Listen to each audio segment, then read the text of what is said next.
Bonjour à tous. Aujourd'hui, on est à Aix-les-Bains, plus précisément devant l'hôtel Mercure, où syndicats et salariés du groupe Ferropem se sont réunis après l'annonce de la suppression de près de 360 postes en Savoie et en Isère.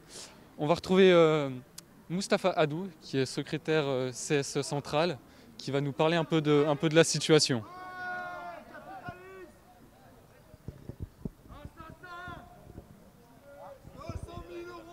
Mustapha, je te laisse prendre le micro. Je peux te demander pourquoi vous êtes réunis aujourd'hui ?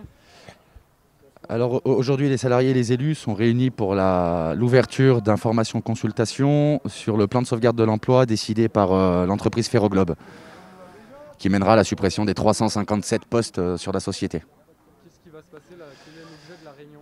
Aujourd'hui, l'objet de la réunion, on a attaqué à 9 h ce matin. C'est une présentation de documents et une présentation détaillée du plan de sauvegarde de l'emploi. Donc les mesures d'accompagnement, les indemnités forcément. Et cette procédure va durer jusqu'au mois de septembre. Qu'est-ce que vous en attendez, vous ? Alors sincèrement, la réunion d'aujourd'hui, et au vu de l'attitude de la direction, pas grand-chose. Ils font plus, ils sont plus dans faire traîner les choses et discuter les documents que de rentrer dans le vif du sujet, à savoir quel accompagnement pour les salariés et quelle indemnité. À terme, nous les élus, on en attend un accompagnement fort pour tous les salariés et on demande à l'entreprise de vraiment respecter la loi Florange et on demande au gouvernement d'imposer à l'entreprise Ferroglobe une obligation de résultat. Aujourd'hui, qui est présent à cette réunion ? Aujourd'hui, on a Benoît Olivier, le directeur général de la société Ferropem. On a Francis Rateau, le secrétaire général. Et on a également José Maria Merino, qui est lui vice-président chargé de la restructuration. Bien sûr. Tous les salariés là, il y en a d'autres dedans. Bonjour monsieur, je peux vous demander pourquoi vous êtes là aujourd'hui ? Alors nous on est là parce qu'on nous a annoncé le licenciement de 350 personnes. Et puis ça faisait déjà 18 mois qu'on était au chômage partiel et qu'on n'avait plus qu'un four sur 4 qui tournait. Donc on vient dire notre mécontentement et qu'on a envie de travailler et qu'on veut continuer à avancer dans la vie et puis avoir un avenir. Votre poste à Ferropem, vous étiez ? Je suis opérateur four. Merci.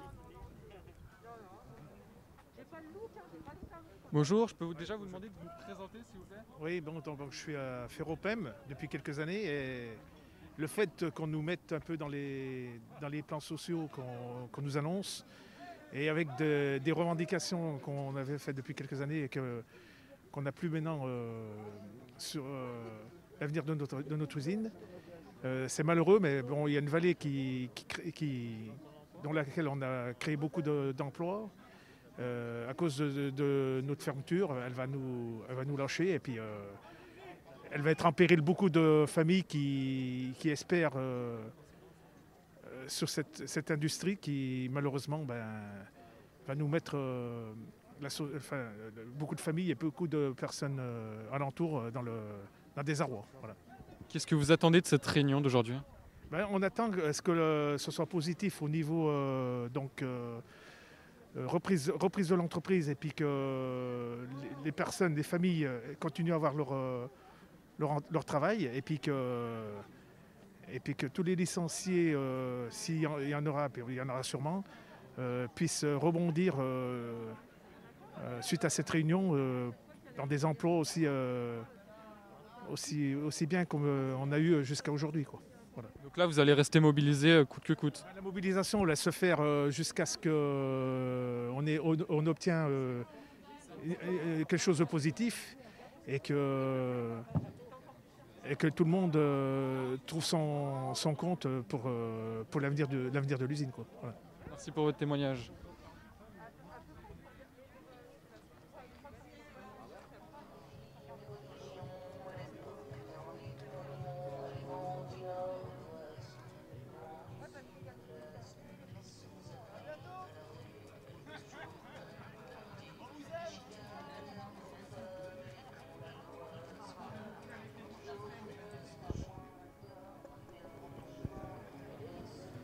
On va retrouver Roger. Roger, pourquoi vous êtes là aujourd'hui ?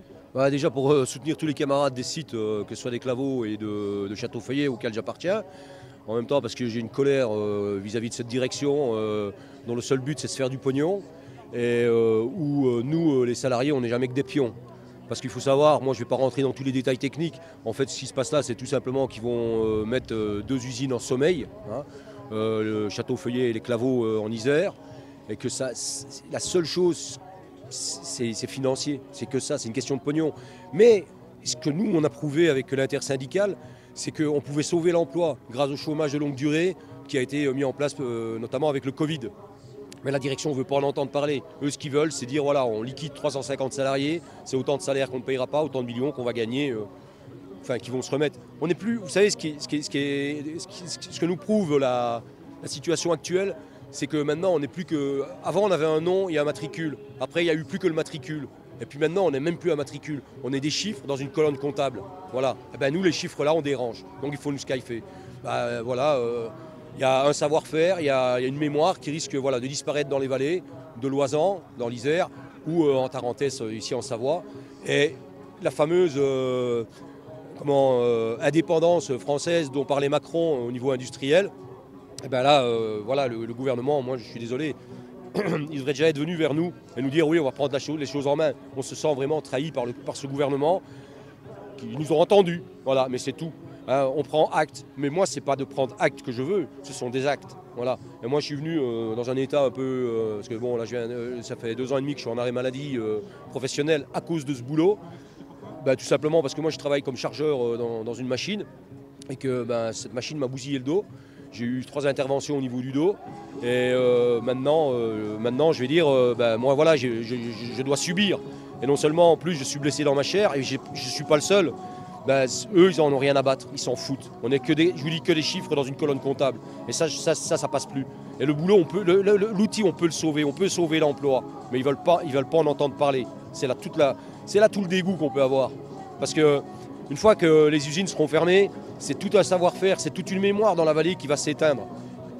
On ne peut pas admettre ça. Moi, je n'admettrai pas. Et je ne suis pas là pour négocier un PSE, moi. Moi, je suis là pour qu'eux se rendent compte qu'on peut sauver l'outil et qu'on peut le remettre en marche.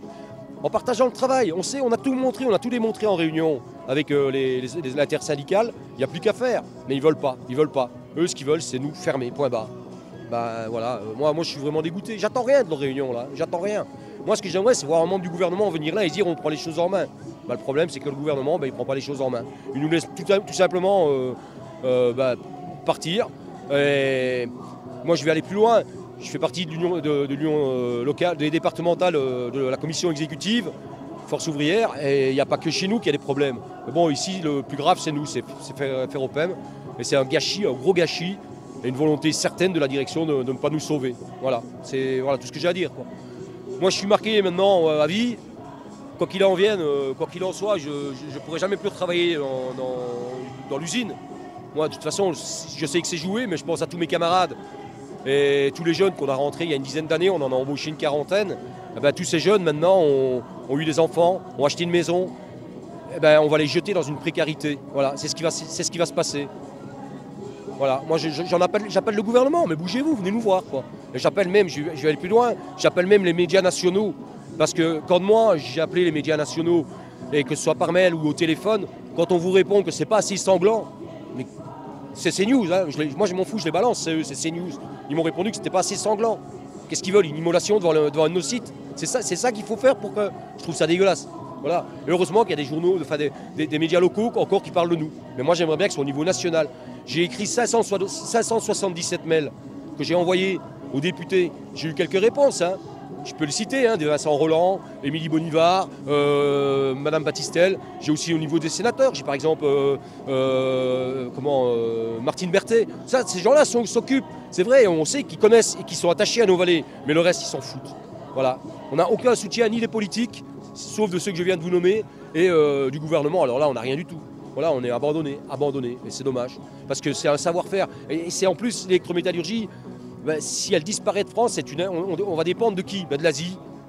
On va où? Elle est où la fameuse indépendance industrielle dont on parle Macron? Monsieur Macron, monsieur le Président, venez. C'est là qu'il faut venir. C'est maintenant régler ce problème. On peut le régler.